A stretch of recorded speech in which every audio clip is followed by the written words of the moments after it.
नई दिल्ली के Yashobhoomi convention centre में आज से शुरू हुआ सेमिकॉन इंडिया 2025 जो 4 सितंबर तक चलेगा। इसका प्रधानमंत्री नरेंद्र मोदी ने उद्घाटन किया है और 3 सितंबर को वह इसमें होने वाले सीईओ राउंड टेबल में भी शामिल होंगे। इस 3 दिन चलने वाले आयोजन में 48 देशों के 2500 प्रतिनिधि, 20,000 से ज्यादा प्रतिभागी और 350 से अधिक कंपनियां हिस्सा ले रही हैं। सवाल ये है कि भारत के लिए ये सम्मेलन इतना अहम क्यों है।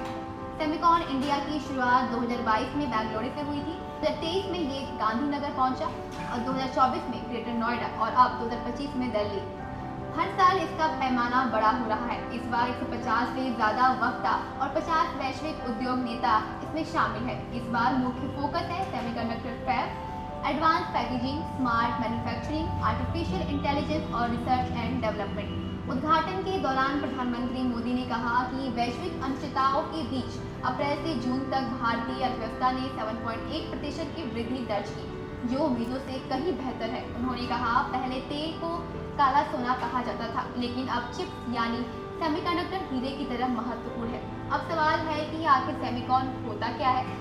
इसका जवाब देने से पहले आपसे एक सवाल, क्या आपने कभी सोचा है कि मोबाइल फोन, लैपटॉप, कार, यहाँ तक कि पंखे और वॉशिंग मशीन तक ये सब चलते कैसे हैं? जवाब है सेमीकंडक्टर चिप्स। ये छोटे छोटे इलेक्ट्रॉनिक पार्ट किसी भी डिवाइस का ब्रेन यानी दिमाग होते हैं। बिना चिप्स के मोबाइल फोन सिर्फ एक डिब्बा है और कार सिर्फ एक ढांचा।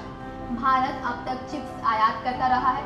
इससे न सिर्फ अरबों डॉलर बाहर जाते हैं, बल्कि टेक्नोलॉजी में आत्मनिर्भरता भी मुश्किल हो जाती है। इसलिए सरकार ने 2021 में लॉन्च किया सेमिकॉन इंडिया मिशन। 76,000 करोड़ रुपए का पैकेज तय हुआ। वेदांता, फॉक्सकॉन, आईएसएमसी और माइक्रोन जैसी कंपनी भारत में निवेश कर रही है। इतना ही नहीं, गुजरात, तमिलनाडु और कर्नाटक में सेमिकॉन पार्क बनाने की तैयारी चल रही है। लेकिन भारत का प्रतिद्वंदी चीन इस रेस में पहले से ही बहुत आगे है।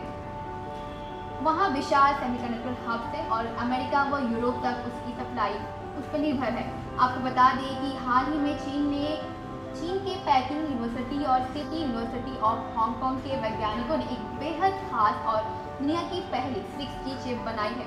सबसे बड़ी बात यह है कि इस छोटे से चिप में 0.5 गीगाहर्ट्ज से लेकर 115 गीगाहर्ट्ज तक की फ्रीक्वेंसी फिट कर दी गई है। जहां पहले इसके लिए कई अलग अलग चिप्स लगती थी, अब सिर्फ एक ही चिप से ये सब काम हो जाएगा।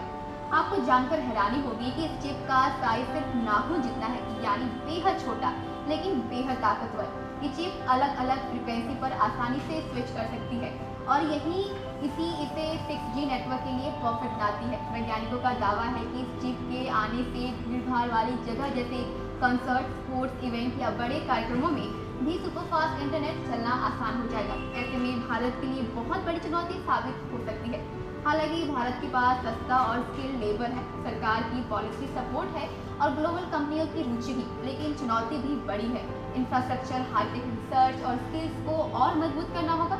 अगर भारत इस रेस में सफल होता है तो हम न सिर्फ आत्मनिर्भर बनेंगे, बल्कि दुनिया का अगला चिप हब भी बन सकते हैं। यानी कहानी साफ है, तेल के बाद अब चिप्स नई ताकत है।